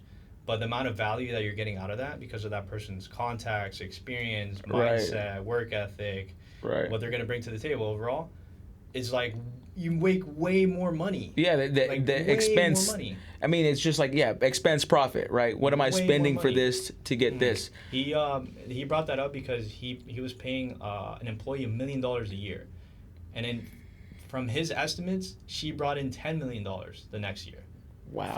From his From like the amount of obviously, shit that she brought. yeah, the value that she It brought. was mergers and acquisitions. That's what it was. Mergers and acquisitions. So she was in that space for like decades. Right. So she brought in the contacts, the investors, like a bunch Partners of shit. and relationships. He didn't have to do anything. Yeah. Now he just had to have his value proposition sell itself. No, that's huge. And this is a big part too. Sometimes with owners distributing equity, because sometimes you might have a position where you built everything. You've already put all this sweat equity in. But in order to go to the next level, you need that Rolodex of contacts. You need that Rolodex of information that you're missing, right? Yeah. So sometimes owners are skeptical of giving out. They're too emotionally attached to what they've built, and they don't want to give out equity to someone who could double the valuation of the company, right? And so they decide, hey, unless you're taking the salary, I'm not open for equity. But most of the time, by giving a part of your business, right? Let's say your business is evaluated at $1 million. By you giving 10 to 20%, you can get to that $10 million a year. Yeah, exactly. Right? But you have to detach yourself from that 20%, because what's 20% of $1 million, and then what's 80% of 10 million? Yeah. You get what I'm saying? Yeah. Like, you got to look at it like that. So, I mean, and these are all things that you won't know unless you're going through it, right? Yeah, So, that's so true. I think a big part of business is you learn a lot by just trying. Right? Like, if you're not in the right places at the right time, or if you're not around the right people, there's a lot of information that you miss out on. And so, I mean, can you talk about some of the stuff? Like, obviously you had Max, but Max is around your age. Max might have had some mentors too, but you had to have expanded to go learn, right? Whether it's, you talk a lot about Hormozi, that's a lot of personal development. Yeah. 'Cause he pumps out a ton of value online. Where are you getting some of your information? Where are you getting some of your knowledge of things that you just don't know about? Yeah, I've yet to meet, actually probably just one. I've yet to actually have a mentor. Yeah. Everybody's literally from YouTube. Like, Yeah. you go to YouTube, one of the highest, most brilliant minds, and then have like information, also books on it. Right. Like Charlie Munger. Yeah. His books, Warren Buffett, his Yeah. books, his videos of him just talking. Yeah. Steve Jobs is like the world's greatest marketer if you want to learn marketing. For sure. Just Yeah. putting like an image in front of your company, like fuck your company, it's people like that's Steve Yeah. Jobs. Yeah. So those are my mentors. I've had one mentor that I've spoken like face to face. He's given me like great advice. It's Michael Girardi. He's right across my building. Very well established guy, Yeah. like multi-millions, 32 years old. Wow. So that guy I've spoken with. But yeah, pretty much just YouTube. Like, there's a bunch of content out there, people that have made it, that actually document their day to day. Right. A big one too is what's his name? The guy Russell Brunson from Russell ClickFunnels. Brunson, yeah, marketing expert too. There, Yeah. yeah, he's a G. Yeah. There's a lot of like, dude, Yeah. information's out there. Yeah, Like, there's a lot of it's free nowadays. Yeah, a lot of people like they stay stagnant to like, I don't have a mentor in person. Like, oh god, who the fuck? Like, Yeah, the yeah. guy online will shit on your mentor. Right, for sure. Yeah, yeah. Like, by far. And I'd say this: the only thing that makes a difference between actually having a mentor and the information that we have access to is the the accountability. Really, actually, because when you have a mentor, they might be able to call in and check in on you, right? But if you're That's able to true, keep man. yourself accountable, dude, it's game over. And I mean, most of the time to start, you don't have money to pay for a mentor. Yeah. So keep yourself accountable, I right? was about to say that, like, I feel like mentorship back then was less transactional. Right. Mentorship was back then was like, everybody was on the same page. Like, yo, you're trying to learn, you're young. Like, I got it. Like, let's see what's up. It was a service out of value of like, Yeah. hey, I want to see you win, right? Because I've won, right? So that's huge too. I mean, mentorship has gotten It's skewed. not like that anymore. It's more about, all right, I can mentor you, but This is like what's a in it family for me? member, like someone close. Right. Now, I definitely believe in paying to play as far as like For sure. to get in certain rooms, to get around certain people. The cost goes up, right? Like, I think, especially here in Miami, you see so many different people, so it's like hit or miss. Sometimes you don't have to pay and you're just in the right rooms. But one cool experience for me was going to F1. Oh, F1. I've heard crazy stories. I from was just F1. like, because I go to, I'm an event guy. Like I could care less about like really cars, but like if you're telling me I got to go travel or like I got to go be in a certain, I'll pay for it, right? So F1 was super cool because I'm from California, so I'm not familiar. And F1 just got to Miami too about 2 years ago. The amount of wealth that starts to fluctuate F1 during that time in Miami specifically, right? And so they have something called the Padlock at F1, which is like the most exclusive. Like they have VIP all over the place, but the Padlock Center is like all like athletes, you know, Elon Musk. So so at this experience, I'm kind of just meeting people, shaking hands, getting my name in front of people.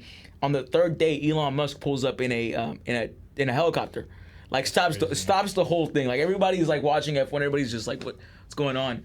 And just to see the amount of people that gravitated towards Elon, it was just insane. Like it was like Michael Jackson 30 years ago, right? But for that experience, I'm like, I kind of just watched, all right, who's kind of around him, but who's not. And then once he got to where he needed to be, I went and started to talk to, you know, and they were like, hey, tomorrow you can come in the Padlock, it's going to cost X, right? Mm-hmm. So I ended up paying X. The next day, I'm like, just LeBron James is in this center. Like, there's just a whole ton of people. Yeah. I ended up meeting actually my mentor, right? And I wouldn't say he's a mentor, but for like 6 weeks, he just helped me structure out my business. That's super crazy, bro. But if I didn't do that, if I wouldn't have paid to be in there that day, I would have never ever like or talked to him. Yeah, if I never even went up and took the risk, I would have never like, you know, I had an idea of what I wanted to do, but like you said, foundation systems, plug and play. Like if you don't have these things, you're stressed and you're overwhelmed. If you don't have a schedule, if you don't have this guy was able to give me information in 6 weeks that I now can use for 6 years, 12 years, and now I can, you know, replicate when I bring people in. Hey, these are our systems. So I like to say you do have to pay to play. Obviously, don't get scammed, but don't be afraid of like investing into yourself, right? Yeah. Like going to these, you know, Grant Cardone is famous for the 10X conference. Like I'm going to one next month. Literally, just like we're talking about, right? Like go get in these rooms. They're not going to be free, but if you know that the value is going to be provided there, it could change your life forever, right? Yeah. So I mean that's huge. What things have you done to pay to play? Pay to play. I've gone to a lot of Amazon events. Right. A lot. I've gone to probably around 8, and all of them cost money. Right.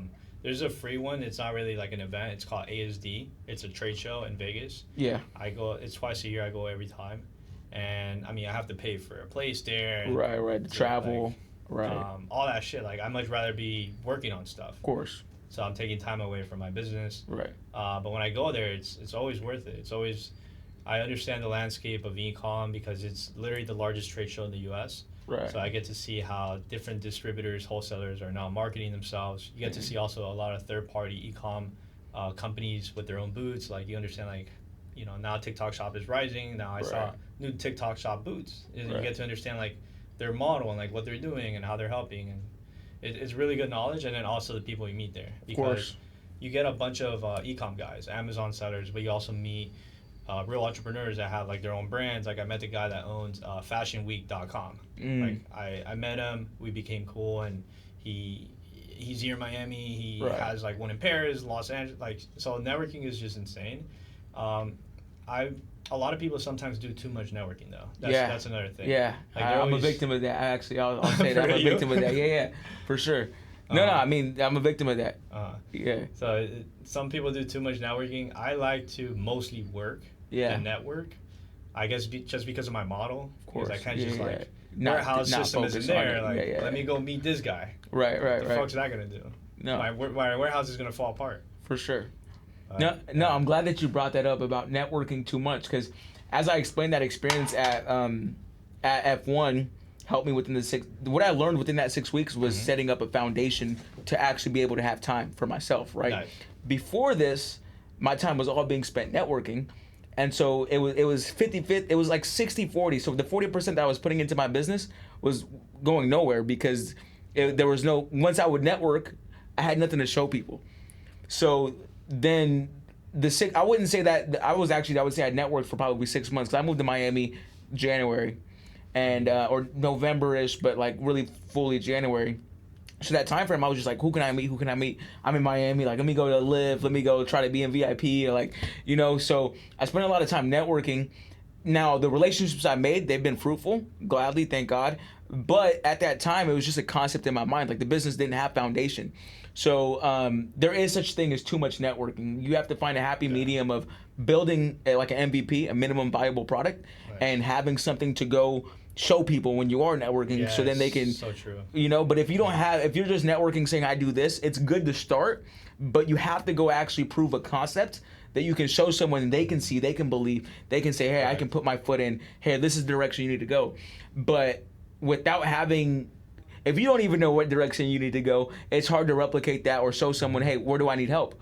Because you're like, where do I need help? Or where do I start? You know what I'm saying? What the fuck am I doing? Yeah, exactly. So once you know where you're struggling, then you can go network around the people who can help you. Yeah. And you can have more focused and intentional networking rather than just who can I meet today? So I love that you said sometimes you can do too much networking, because I'm a victim of that, So, but yeah, that was cool you said that. Yeah. But sometimes I have a lot of friends that do that. Yeah. They're trying to just meet people, and I'm like, dude, your business is like complete garbage. Like Right, there's no right. systems. Right. There's nothing to show What someone. the fuck's that person gonna do? Yeah. Like when you now that's the mentality I had. I used to model. I used to represent Ecuador. Yeah. And I stopped because I'm like, I mean, the networking for modeling is so crazy. Crazy. I met people from around the country, so if I want to go to Germany, Yeah. I know a contact there that's actually very important. Of course. And I could be with them, like meet Right, his right. people. Right. International business is like super untapped. Like, Yeah, a lot yeah, of yeah. people don't know about that. Right. It's something that's huge. There's a lot of arbitrage there, just Right. from like your currency compared to theirs and like Yeah. your buying power. Right. Like you could go in there and buy a lot of shit. You know. Yeah, and a lot of people do that. They go Yeah. overseas and come back Ecuador. with I bought land in Ecuador for $5,000.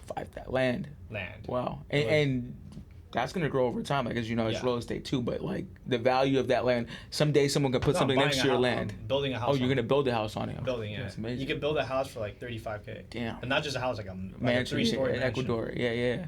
on the beach. But yeah, it's but a lot of people, like they don't understand their business. There's not really anything set up. So with modeling for me, I first said, let me take a break and let me build some shit. Yeah. And now I have like an Amazon community, like people that want to learn, because Amazon's international. Right. You don't need Anywhere. to be in the U.S. Mhm. to sell in the U.S. market, because Right. they're prep centers. Of course. You ship it to the prep center. So now that I have an Amazon community and I have a fulfillment center and I have a legitimate business, all this stuff, now when I go back to modeling next year, I could now market myself in a different way. Of course. Like because it's more so in the form of the modeling that I was doing. It was competitions. So you Right. present who you are, how you look, and shit like that. Right. And people like fuck with that. So Right. now when I go, they're gonna be like, okay, so this is who he is, and that helps your brand as well. Of course. Creates awareness, a bunch of good stuff. So Of course. that's my goal now. Can you talk about branding actually? Because I'll figure it out myself, dude. Right. I'm not Well, a good branding person. No. But I want to talk about that actually, Uh-huh. because, like you said, you don't sell your own brand, you sell other brands, right? So, in a way, you go find Nike, who's already done a mass marketing play, and you just go sell that. You don't have to pitch anybody on buying your Nikes, right? Because they sell themselves. Correct. But I feel like in business it's competitive, right? Like at the end of the day, like they could buy your Nikes. I'm not too sure how the marketplace is set up on Amazon, or how they distribute the marketing and whose stuff is showed, product placement. Can you kind of explain that, just Amazon's model, and how you guys have been able to succeed? Because like I said, I can start today, go to Nike store, buy something on discount, go put it up right next to yours. But how do I get that real estate to be the first Nike shoe they see? Yeah. So, and the crazy thing is, a lot of people overcomplicate this. Yeah. Like it's what I do is stupid simple. I just resell, and it's so simple that I don't create my own listings. So that's where a lot of people get that misconception. There's already a listing. Like if you go on Amazon, search up white Air Force size A men. Yeah. There's already a listing created, and that listing was created 5 years ago. Right. So all I do is resell listings that already sell, that already have a demand. So Right. that listing that already has thousands of reviews, what pictures, good title, all that.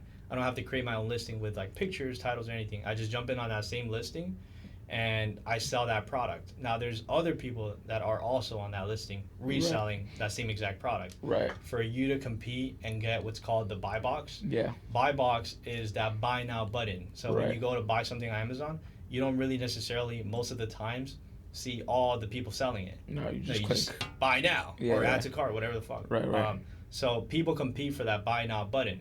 For you to compete efficiently on that buy now button is two factors. the biggest ones. There's other factors, but the two factors are your pricing, how competitive you are to the next person that's priced, and then also if you're FBA or FBM. If you're FBA, you're most likely to get the buy box. Okay. Because 2-day shipping. If you're Prime, there's 195 million Prime members. Right. If you're one of them, you're gonna see 2-day shipping. You're like, oh, bet, like let me get that one. So buy now button. But if you're FBM, that doesn't mean you're not gonna get buy box. That means you just have to be priced like $2, $3 under to be able to get that buy now button. But I'm assuming like, are you FBM or FBA? I do both, but I'm mostly FBA. So, but I'm like I said, like you and Max side by side. You own 100% of your business. He owns 100% of his business. You guys are selling the same product. Some products, yeah. Right. So, well, let's just say this is the Nike shoe. Oh, okay, cool. Right. What makes me different? Right. Same price, same thing. What makes Amazon? You know, because like the whole idea. I mean, Walmart's real estate, right? Like if I walk in and I see. This the first thing I see, you know, example, right? Like product placement in Walmart, it's real estate, right? So on e-commerce, it's a little bit different, but you can kind of structure that out because I don't know too much about it. Yeah. So one thing I forgot to mention is the buy box, the buy now button rotates throughout the day. So it's not just one person the whole time. Like even someone that's priced $3 above will get also buy box. Get an opportunity. But it's all a percentage of how often you get the buy box. Because if you're most of the times priced competitively, most of the times FBA on that listing, you're gonna get buy box most of the times. But it rotates throughout the day. So you might not always have it. So you could miss me, and so like I can go on there, you and Max, same listing. And I'm like, oh, I don't want to buy it right now. Let me go shop a little bit around it. Come back to that same product. Now it's his listing. Yeah, now he's the one that has buy box button. It rotates, yeah. So someone can have it now, and then hours later, that person changed their pricing and now has the buy box, or didn't change their pricing, has a buy box. Now I use a software called, what's it called? GoAura. It's a repricer. Yeah. So with a repricer, you can change the price on the listings using AI. So it's an real AI. Time. Yeah, it changes the price for you depending on how you want it to change the price. If you want it to compete against the other competitors competitively in a certain type of way, it'll do it. It'll change the price that way. Yeah, no, that's actually crazy. Because imagine if you have, real quick, like if you have 200 listings, you're not gonna go in every day like one by one. Absolutely pricing. not. You'll fucking die. Yeah. Or you'd have someone else do it, or delegate it, but still, then the cost of that, then you have to associate. Do you pay for the software? Yeah. It's $100 a month. Okay, $100 a month. Yeah, which is a great investment actually.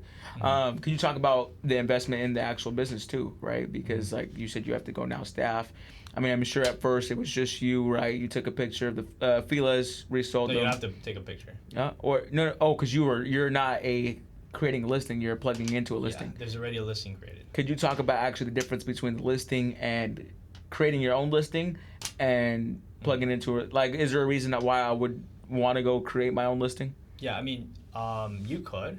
It's just not that's not something I do, because the thing is, like, pretend you're shopping on Amazon and you're looking for that item you searched up, and then you're going through listings and you just created a listing, right? And you have your pictures, your keywords, all that. It doesn't have any reviews, so the person that's looking around, first of all, it's probably not going to be on page 1. Probably going to be on page 2, 3, or whatever. Right, 4 or 5. And when they see it, there's not going to be a review. Now, let's say, for some reason they still want to buy it. They go and buy it. Right. That's not going to. The volume isn't really going to be there, so you're going to have to pump ads into it. Of course. Into that listing. I've never bought any ads ever. Wow. Because all these listings already. Sell. It's right. They already sell. Is there a different profit margin because of that? Because you're plugging into a listing rather than if it was your own listing? Yeah, so I use a software called SellerAmp, and in that software, it has a built-in calculator. So in there, you're able to see how much money you're going to make after Amazon fees. So a lot of people ask me, like, what are the best products? And I'm like, they're all the best products if you find it at a certain price. Right. Because you're reselling it. So I could have the same Nikes today at discount, same Nikes today full price, all that. So just depending on what you how much you're buying it at and how much it's selling at at this exact moment. Of course. And then you do that research by just literally, if you find a good Amazon listing and you want to sell it, you just Google search that product, and then it takes you to a bunch of different websites that could have it. You go into those websites and then you try to find if there's any coupon codes. I use extensions like Capital One Shopping, Rakuten, Top Cashback. So these are all extensions where you could find coupon codes. Yeah. And then you grab whatever coupon code that it shows you, and then you plug it in, and then you try to see if it works or not. If it works, it gives you a percentage off, and then you try to see if that product is profitable, and you get to see how profitable it is using SellerAmp, the calculator in there. When you plug in that price, you get to see like your ROI, your profit margin. It already tells you how many units it sells per month. So if let's say a product sells 100 units per month, and there's 9 competitive sellers, and when I say competitive, like there could be 30 sellers, but if only 9 of them are competitive, that's what you should look at. Right, because the other ones are fucking priced $50 up, and like no one's ever gonna buy from them. Right. They're trying to make too much margin. So there's 9, you're gonna be number 10. So then you should buy around like 10 units, 8 through 12 around there, because you want to sell throughout the month. Right. And then that's how you make the decision. So with me, I know how much money I'm gonna make like right away before I buy the product. And then is there any time that calculation? I mean, I'm sure there's plenty of times that calculation doesn't meet accuracy, right? Like I might say X, Y, and Z, and you don't get X, Y, and Z.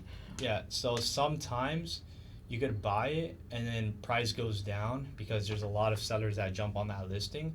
So with my thing is I'm buying from retail stores and websites. So if anything happens, you could return that product, which is what I did at Under Armour. I ended up, I returned $14,000 worth of Under Armour products.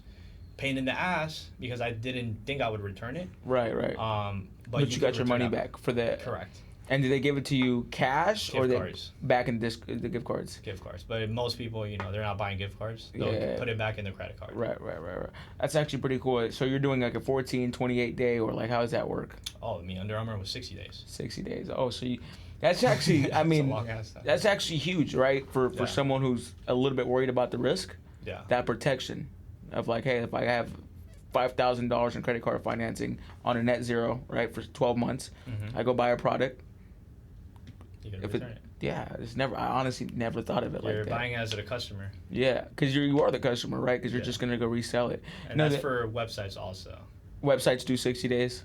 Most. So some do 30 days, but so every website varies. It's all return policies. Right. So there's a lot of risk mitigation to this. You kind of already have like a mitigation structure of another way to mitigate is, let's say the return window passed, you can't return it, and the item you have isn't selling. Because what mostly happens, and this doesn't happen often, is the item, you're probably just gonna like either break even, or like not make as much margin as possible. Like most of the times where you're having like a challenge with that, you're not gonna lose money on the product. And if you do, you're not gonna go bankrupt. You're gonna lose like a couple dollars, right? Because you're still gonna push the product out. Yeah, you're still gonna sell it. Now the worst thing that could happen is that product just doesn't sell. Right. Like there's no volume. Right. Now you can liquidate that on eBay or Walmart. So you're telling me a lot of this stuff is at loss is never 100% at loss. Maybe 40%. Like because you would have to buy a shoe at $32 and then need to sell it at like $32. Right. For you to lose like. Right. Like when the fuck. Yeah. Like if you're finding something so cheap, it's never gonna be that cheap on Amazon ever. Right. No, I mean, if you sell it for $32, you didn't really lose anything. You just at cost. Oh, I'm tripping. So Amazon takes fees away. Oh. So with fees. Yeah, of course. I'm tripping. You would have to. Amazon got to get their bread too, right? Yeah, they're cheddar. And that's why there's Amazon loans. Right. Because they want you to keep making money because they're making money off of you. Right. Yeah. But for you to like literally lose 100% of your money, like go negative, you would have to sell it. You buy it at 32, you sell it at like $20. $20, right? And then plus the fees, you're making $14. But yeah, that's still like a 60% loss, not 100%. The only time it doesn't really lose is if you can't push it out the product at all. Dude, you would have to buy a shitty ass product for you to lose like. Right. And really bad product. And so, I mean, you took the pretty strategic route in just reselling products that are resellable. Now I got a mouse. I like this mouse. I want to be a competitor of this mouse. So I'm gonna go find a distributor, wholesaler. I'm gonna go buy it at wholesale, brand this Daniel's mouse. Right now, I'm gonna go create a listing on it. Now the upside for me is I'm probably getting the mouse for dirt cheap, right? Because it's I'm wholesaling, and I can sell for a lot of profits, right? Now, why do you recommend well, obviously, you know, it's already a proven concept that this is going to sell because it's a logic. But why do you, are you against going and creating Daniel's Mouse, or what's the whole process behind Oh, that? like creating your own brand. Right, yeah, exactly. So I think, nah, I never, I myself, I tried creating a brand, completely failed. Right. I think businesses have different levels of difficulty. Right. Like you grabbing something that already sells and selling it when there's already people that are gonna buy it, it's easier than you creating something that no one knows, first of all, what the fuck it is, or the brand Right. or anything. Putting it into the market Uh-huh. and then for it to working out is like way harder. Yeah. So I have friends that have built their brands and it did well. Yeah. Most of the friends that have tried to build a brand didn't go well. I myself Yeah. am one of them. Right. So I just think that if you start off reselling, it opens the doors for you to do your own brand. Like I want to do Mhm. my own brand. Now I Right. understand how products move, the shipment, the fulfillment, how the platform works, Right. how to price your products competitively, and you know Right. what a good listing looks like, how reviews are made and bad reviews, how to avoid them. Now when you have all that experience, it opens up doors to get into like a more harder, a more difficult type of business, Right, like right, creating right. a brand. Yeah, I like that you said that, right? You went and you did try it, didn't work out, so you did what works. Then you Mhm. learned the business of how it works, when it works. Now you're gonna go back to rotating into building that. For sure. Yeah, And no, then it's that huge. helps with your confidence because starting a business and failing, it's not easy. Like Yeah. it hits you. It's like Right, fuck. right. I tried so hard, and I lost all my money. Yeah, there's a lot of You time, know? resources, and money that you have to put Yeah. into a business. So if it doesn't work, you're at loss. You're like fuck. Yeah. So that happened, and then you just feel like a complete failure for whatever time. Right. But then when you do something that works, it puts you in that mindset like, okay, I know how to do this. It's just I wasn't doing it the right way. It wasn't Right. the business. It was me. Right. Right. I was unexperienced, unknowledgeable. So now you're coming in with a different game plan, different mindset. Now it's probably gonna work, hopefully. Right. Right. If not, if then, not, well, try again. yeah. Yeah. If it doesn't work first time, you gotta try again. Try keep going. What habits, outside of like obviously what you're doing to create the systems, but like personal life is a huge thing. You know, I feel like alignment, like you said, you don't have to be the guy that wakes up at 5 a.m., reads for an hour, cold shower, cold plunge, you know, goes to bed at 10, wakes up at 4 a.m. the next day. But I mean, I personally believe there is some core habits and disciplines that you have to have to succeed over a long period of time. Yeah. Right. So what would those non-negotiables be for you? Right. Non-negotiables. I think at the moment I don't have any. You don't have any direct things that you think for you are like some things that like one have helped you get. Obviously there's probably plenty of things that have helped you get to where you want to be, Yeah. but there's certain habits in those habits that you have to repeat over time to sustain, you know, X, Y, and Z. You don't. Yeah. I think for me is like I'm pretty sure there's habits, but maybe it's not good. I just don't have like a set schedule. I mean, what I've noticed is like if I don't work out X amount of times per week, then my energy is going to be lower. When I'm Right. working out almost every day, I have more energy, but then I have less time, you know, to work on my stuff. Yes, it's true. But then there's workarounds, like you could work out while there's some things that you could do while you're working out. I've held Zoom meetings while working out. Yeah. So I think working out is definitely for sure one of them. I think what I've noticed is like every 2.5 weeks, I should take around like almost half a day by time, just like literally like doing whatever, like going out, Chill. walking, yeah, Break. like Little doing just like something. mindfulness thing. Like Yeah. let me get away from my business so I can come back. Yeah, And I we- mean that stuff is really good actually. Now that I'm thinking about it, whenever, like I was just at a festival, 3 Yeah. points. Oh, 3 points. Yeah, it I was was crazy. at 3 points. It was in the rain and all that. No, it was I only went for one day. It Okay. was one day, and then the next day I went out again. Yeah. But then I came back like the day after. And I was Right. like, all right, bro, I'm ready to like crush this whole week. Like Yeah. I'm gonna fucking build a humongous fat ass business that's Yeah. gonna generate generational wealth. $1 billion, right? Yeah. Like when you do that, those breaks, like they put you back in the right mindset. But Right. a lot of people don't have that control. A lot of Yeah. people go out and they're like, oh, this is fun. Like I'm gonna do this the next day and the next day. And the next day. Right. So yeah, I'd say like those are some habits. Give me some time, gym. One thing I've noticed is like I'm a very doing person. Like I Yeah. like taking action and building and creating something. Right. But there comes a time where I'm like, oh shit, like there's some stuff here that I'm missing. Yeah. You have to take a step back and like educate yourself. So course. sometimes I do that where I'm like building, I come to like a halt. I'm like, okay, I need to learn. Right. And if it becomes too hard to learn, then I need to find someone like I could pay to learn that, because that's part of what I need to keep doing to keep going. To scale and stuff. So a lot of people don't notice that too. They just want to keep doing. They ignore like the actual learning part. And then there's someone that takes a week to learn, doesn't do anything, and then the next week, whatever he applies, just like the output of that is way bigger than the other person's output because of what they know. Of course, knowledge, of course. Uh-huh. Now you said something about like taking breaks. Now, I'm a big believer that like, you know, you do have to take like those times off. But as you know, when you're building a business, sometimes like the day off might actually set you back, because like whether you're behind or whether like, for example, you're building a warehouse, you're scaling your thing, like there's not really time to take off. As much as you need it, as much as the burnout could be avoided by taking the time off, sometimes that time off is like, I mean, I've been in times in my business where like, as burnt out as I am, there's just no room for me to actually like unplug, because if I unplug, something crumbles, someone needs me. You know, you get what I'm saying? So how have you approached those situations? Because I know for me, those are times where like I start to get overwhelmed, and I do have to just slam the door and say, all right, I'll be back in 24 hours. But then I come back and it's a bigger mess than I left it, you know? So yeah, if you want to go into that. Situations where you have to keep going no matter. Yeah, like I mean, I'm sure like within that warehouse, like opening up a warehouse, right? Having to go get contractors, having to go get employees.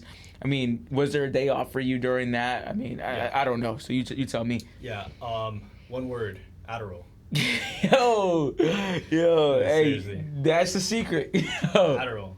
It'll keep you going. Yeah, for sure. Like no, but there's times where like I know I have to keep going. Like I'm talking about not sleep. Yeah. I'm not talking about like for sure. Like not sleep. Them founders know what he's talking about. Like them guys in the trenches know what he's talking about. You go. I call it emergency Adderall. Yeah. So I always keep a couple. Okay. And then when I'm like, all right, there's no way. Plug it in. So I've gone one time 3 days without sleeping. Yeah. Oh yeah. So this was a mix of this was Prime Day. Yeah. Oh yeah. You can't sleep. You can't sleep during those days. And God knows why we were FBMing on Prime Day. Are you crazy? Yeah. Because the volume of orders are probably insane during Prime Day. Yeah. My Max did $83,000 in sales in one day. And then the day before he did 32,000. My first day I did 24,000. Second day I did like 46,000. And we only had one picker packer. Wow. You did. So between the two, you guys did almost $200,000 in about 48 hours. Almost. I think more. Wow. Yeah. No, so we didn't think it would be that big. Right. You're like Prime Day. We're about to make some money. We're about They didn't know. Sick. Nah, bro. That's a sweet surprise though. It was really bad because. So we're out in a town called Milford, New Hampshire, and it's a very small town. So USPS there isn't really like, you have a humongous hub and like all this. Right, like Amazon, big, like, yeah. Miami, you have that, but over there you don't. So we filled up the USPS trucks that came. We had to put it in our own truck and then drive to a facility, come back, pick up, drive again to like back. We did a couple of trips. That same day. Yeah, because you have to push out the orders how quick. So that's another thing. So we had 0-day handling time at 11:30 p.m. So any orders that were made before 11:30 p.m., which is pretty much the whole fucking day, they have to be out to the UPS. They have to be confirmed on Amazon by 3 a.m. So you have around 3 hours to confirm all the orders, and we have a virtual assistant who's able to go in there and then understand like how much it weighs and all that, create the shipments. Right. But then it's the prepping process. Process, it was a lot of clothing, so a lot of poly bags. We ran out of poly bags, which was that was red. What's it called? Code red. Right. When we ran out of poly bags, because then we had to use boxes. So not only did that hurt our margins, because boxes cost more than poly bags. Right. Poly bags are around like 6 cents. Yeah. Boxes like 30 to 40 cents. It's huge. But the time. Yeah. Because you have to put it in a box and you have to pack the box, wrap the box. All that. When that happened, I'm like, oh yeah, no. It was just the two of you. We're not gonna sleep. It was just the two of you and the prep filler. So we had two other guys there that have their own Amazon stores. They were helping us. Because So thank God, because if not, we wouldn't have made it. And then the picker packer as well, and then none of us slept. yeah, Picker packer, he literally stayed up with us all night one day. right, We paid him overtime. yeah, of course. But yeah, that, no, most employees aren't gonna do that. Yeah, no, it was good. They're like, bro, I'm dipping. As an employee, like you're literally waiting for that clock out, right? Like it's just like, so I mean, I'm glad he was in the trenches Yeah. with y'all. So you guys did about 200,000 in sales. You guys weren't prepared, but what lesson did that teach you guys? You know, and Be prepared. right. Like next time you think you're gonna do a lot of volume, have the infrastructure in place, such as like employees and supplies. Yeah. And then also systems, because now we have we use a software called Ship Hero, and then Yeah. that's our warehouse management system. So we know at any given time where any product is inside our warehouse, like what shelf, what location, all that. Right. So we could go in there and scan it and pick it up, like Right. super fast. We didn't have that. We had box to the left, bunch of the same stuff. We had to like break our bags, go in there, like picking it up, and Yeah, bringing it back one by one.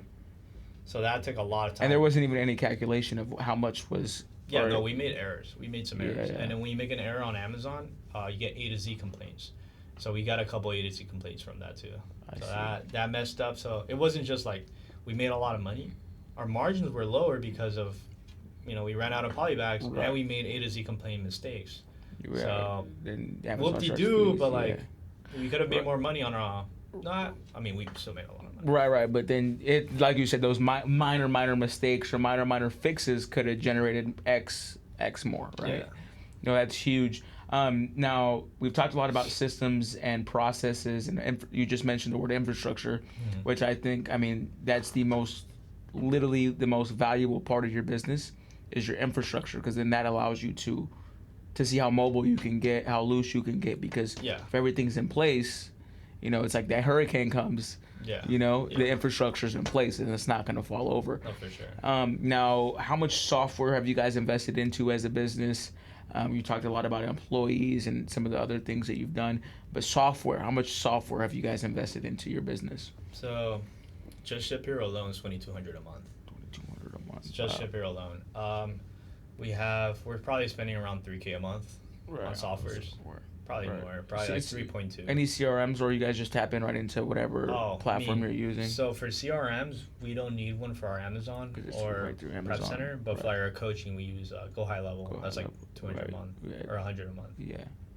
Right on. That's Right But, but Amazon's very software centric. Yeah, it's Very Amazon. software-centric. AMS. They have probably some of the most advanced Yeah. their I used softwares to sell for this AWS. SI. You do, right? I used to sell that. Yeah. So yeah, they have like some. They are the software for the CIA actually, AWS. Yeah, no, they are. So that's what's even crazier. I didn't know that. Off topic, like all the consumer. The thing about Amazon, it's all about consumer behavior, and they were the first people to make data behind this, right? Yeah. So they were able to see how long you were scrolling, what things attracted you, and then they resold the data to other Fortune 500 companies, which I don't know how ethical it actually is, because at the time, like you're talking about 05, 06, 07. But that's a lot of the reason Amazon wasn't in profit for a long time, because they were too busy, one, obviously providing value at a low cost, but two, tracking data. Because data is everything. Like you can now look back at your business and see the year and then track the data to then see where you guys could go, because you know what's worked, what hasn't. So you have to know your KPIs, your numbers, all that. A lot of startups don't, right? A lot of entrepreneurs think that, hey, like for sales, for example, it's just basic. A lot of salespeople will go out there and just talk, right? But if you're not tracking how many sales calls you made, how many people picked up, how many conversions, where the conversations went wrong, you're hurting yourself, because you can maximize your input by knowing, the data behind your input, right? So, so speaking about that software and stuff like that, you'd say it helped you guys scale or whatnot. Yeah. So if it wasn't for like the repressor I was telling you about, that alone, like we wouldn't be able to do Amazon Right. the way we do it at all. Right. Oh yeah, because you even said like some of the software you use to scan, see how much. Yeah, that. Yeah. So that's what helps us like be able to pump out at full capacity 15,000 units a day because of the Ship Hero warehouse management system. Right.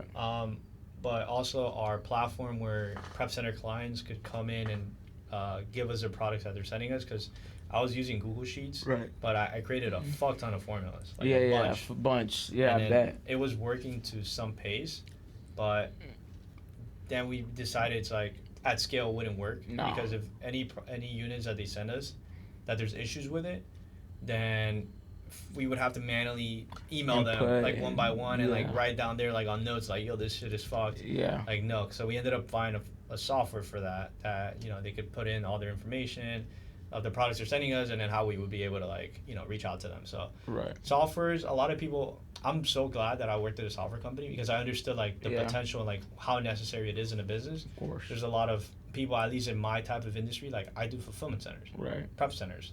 That's a humongously old traditional business, Right. Yeah. which is it's a good. warehouse. Yeah. That's why I like it a lot because I have an edge in the market. right. I understand softwares, I understand like innovation, so I Yeah. could come in. Like I'm even gonna work on an app right. for our prep center. Yeah, it's So important. someone could just, you know, everyone uses their phone. They could Right. go on their phone, sign up, and then boom, it connects to their Discord. So I'm Mhm. doing a lot of partnerships with a lot of e-commerce groups. Yeah. Everyone has Discord. Right. So I could just plug like as an extension into their Discord. Like I'm the fulfillment center. Like what's up, guys? Like whatever. No one's doing that. Yeah. Everyone's using Google Sheets and just having like this shitty ass website. I'm gonna have my website as like in a funnel in a way. Right. Right. So like fulfillment centers, when you search one up, it says like 3PL, we fulfill, and like yeah. warehousing, like a bunch of boring shit. Like ours is focus on growing your e-commerce store or brand, and we will take care of all your prepping and shipping for you, which is what people care about. Right. Like, right. you don't the- want the to have to do it details. yourself. Yeah. Yeah. I'm gonna put a VSL video there of like someone like pretty much having a like his whole living room full of products, and then us saying like fuck that, like use our prep center. Yeah. No one's yeah. doing that. Everyone Right. has like a shitty, boring picture of like a warehouse. Right. So getting creative and being Uh-huh. different. So that's how you succeed. You have an edge in the market, and you just fucking take advantage. But you crush your competition. Right. Right. Always. Right. Now, dude, that was a great conversation. Just before we wrap up, what challenges do you foresee? Because we all have to know that like life isn't like it's a roller coaster. It's Yeah, like yeah. up and down. Business sure. is up and down. So one thing that I tell everybody is you have to be expecting the failures, right? So after you get through one and you start to win, you have to be looking out for that next loss, right? To Yeah. prepare yourself. You know, you might not know what category the hurricane's coming, but you know it's coming, right? So you know you go ahead, you're either evacuating or you're building the sandbags. Now, how do you protect yourself, and what things do you plan out to protect yourself from some of the major challenges that could come within the business? I think one that's overlooked is cybersecurity.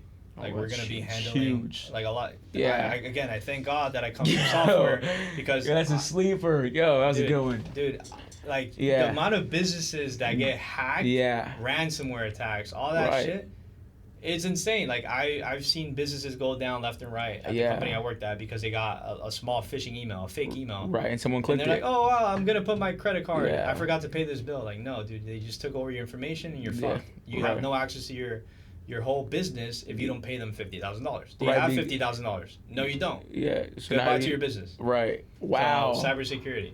Huge. Because we're now dealing with a lot of clients.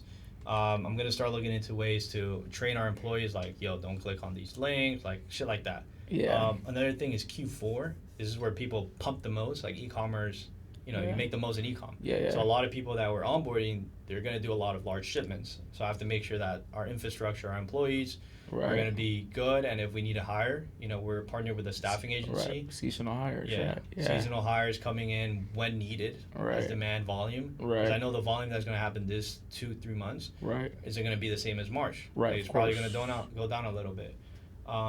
So I would say that's the most, to be honest. Yeah, no, I mean, dude, that's the perfect answer. You explained it too right away with one, cybersecurity. Your business is ran online. So if you're not Yeah. equipped and you're not thinking about that, you might not have ever been hacked, but you have to know that it's a possibility and put your infrastructure to protect that.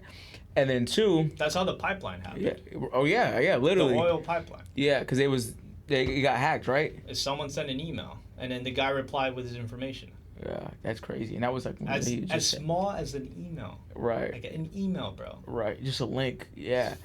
No, and then you also mentioned Q4. You understand that the volume that's about to be done this next 3 months might be more than a capacity that you guys are currently handling. Yeah. So getting ready to funnel that. Those are two major things that I think That was a great response to my Yeah, question, like right? cybersecurity, bro. Yeah, dude, cybersecurity is great. I know an apartment building that didn't have their cybersecurity like set up. Mhm. This hacker hacks the apartment building, and so the way this unit, it was a luxury unit, right? So when you press the elevator, it goes up to your whole apartment, like fifth floor, boom, walking straight to your apartment. It's not like you go knock on doors. So this hacker shut down their whole was operating their whole technology systems from their end. So now, in order for them to, they requested money for them to give them back, Wow. But this is a luxury apartment. Yeah. You have people who paid tons of money to be here. Your brand's on the line, so they had to act. They actually paid the ransom, right? Because if I come into your unit and I press 7, the 7th floor, I'm going straight into. So the liability is a lot more than just my elevators being down. Mm-hmm. It's like, no, I can literally go in there, and who knows if this was a planned robbery or something like that. So something as big as a luxury apartment can get it wrong. Anybody can get it wrong. Yeah, You know what I'm saying? The biggest one is data. Data, So like, right? it's someone holding your whole business's data and like access to your business. Right. Those are the biggest ones I've seen because you can't log in. Everything's shut. Like there's actual malware in your computer. Right. So you can't log in. You can't fulfill orders. You can't tell your customers that you're hacked. Right. Then Your you have customers might be at risk as well because their information is leaked, Yes. and yeah. People oversee that, bro. Yeah, They go yeah. down. And then just recently here in Miami, we had that big $250 million crypto scam. Right. Oh yeah. My boy Malone. Malone. Yo, my boy Malone. Shout out to Malone. Yeah, shout out to Malone. That's crazy that you were able to pull, because he stole it from one. It was a client, but it wasn't just a client. It was more like a business because nobody That's just has insane, $250 million. That's insane. And he was 20 years old. So to pull away, it's like going to like this Wall Street and robbing Wall Street, right? You Yeah. just don't do it, and he did it. $250 million, Yeah, $250 million. That's $250 million. Yeah. Actually, it was, which is insane. How do you feel about that? Like some 20-year-old was able to come in, I think they should like keep him in prison for a little bit and then use him for the U.S. utilize him. Yeah, Like, that's usually what happens.